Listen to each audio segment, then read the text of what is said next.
Hello बच्चों, let us read the question. If the earth expands suddenly to twice its diameter, what would be the length of the day? तो question के अंदर हमें दिया हुआ है कि इसका जो डायमीटर है वो डबल हो जाता है. दैट मीन्स ये d से 2d हो जाएगा, तो इसकी रेडियस भी r से 2r हो जाएगी. In this case we need to find out how much change in the length of the day will occur. तो यहाँ पर सबसे पहले हम की कॉन्सेप्ट लिखते हैं.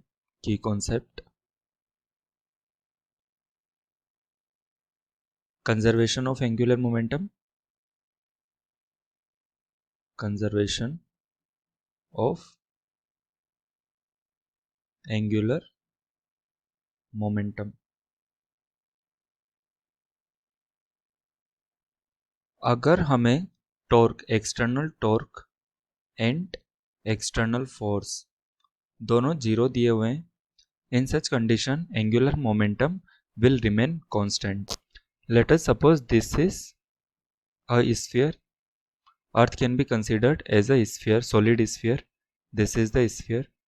It is rotating on its axis with angular velocity omega. Angular velocity omega से रोटेट कर रहा है. तो हम यहाँ पर एंगुलर मोमेंटम क्या लिख सकते हैं इसका? एंगुलर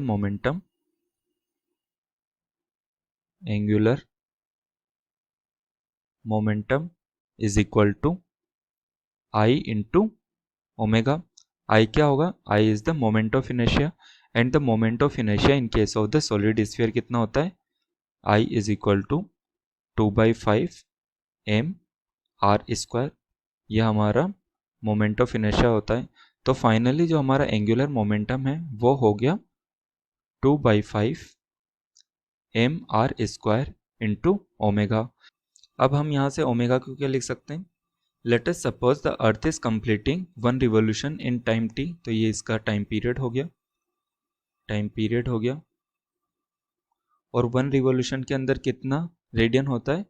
2 पाई रेडियन होता है. तो ओमेगा को क्या लिखा जा सकता है? ओमेगा इज इक्वल टू 2 पाई/टी. तो फाइनली जो हमारा एंगुलर मोमेंटम हुआ, angular momentum is equal to 2/5 M R square into 2 पाई/टी. ये हमारा एंगुलर मोमेंटम का फॉर्मूला हो गया जिसे हम यूज़ करने वाले हैं. And the conservation of angular momentum हमने देख लिया है कि initial angular momentum is equal to final angular momentum होगा. Now let us start the question. अगर हम यहाँ पर देखें, हमें दिया हुआ है इनिशियली इट्स डायमीटर d था, तो फाइनली इसका डायमीटर 2d हो जाएगा. तो हम यहाँ पर लिख सकते हैं d initial is equal to d and d final is equal to 2d. अगर हम रेडियस लिखें यहाँ पर, तो इनिशियल रेडियस कितनी होगी? Initial radius is r and the final radius is 2r. Initial time period of the earth ti कितना होता है? 24 आवर्स होता है. हमें पता है earth takes 24 hours to complete 1 revolution, and tf जो हमें कैलकुलेट करना है. Let us apply the law of conservation of the momentum. तो initial angular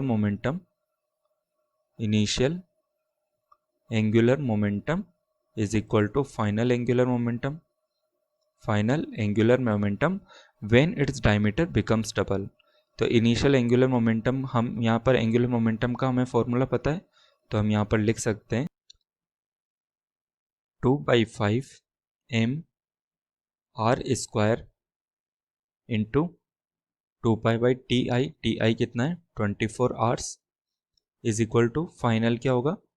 2/5 M, mass same रहेगा क्योंकि मास में कोई चेंज नहीं हो रहा, and it's radius has become 2r into 2 pi. This is 2r whole square, 2 pi upon tf. From here we can write tf is equal to, यहाँ पर हम देख सकते हैं 2 पाई से कट जाएगा, m से कट जाएगा, एंड अगेन दिस 2 पाई से कट जाएगा. तो फाइनली जो हमारे पास बचा वो बचा यहाँ पर tf को हम ऊपर लेकर आ जाएंगे, तो ये जो बचा वो होगा 4r square upon r square into 24। तो फाइनली ये टी एफ की वैल्यू हुई 4 times of 24, that is in hours. तो फाइनली जो पीरियड ऑफ रोटेशन आया वो हुआ 96 आवर्स। अब यहाँ से हम अपना फाइनल आंसर लिख सकते हैं। Final answer that is the TF is equal to 96 hours. Period of rotation after its diameter becomes double. Thank you. I hope you have understood the solution. Best of luck.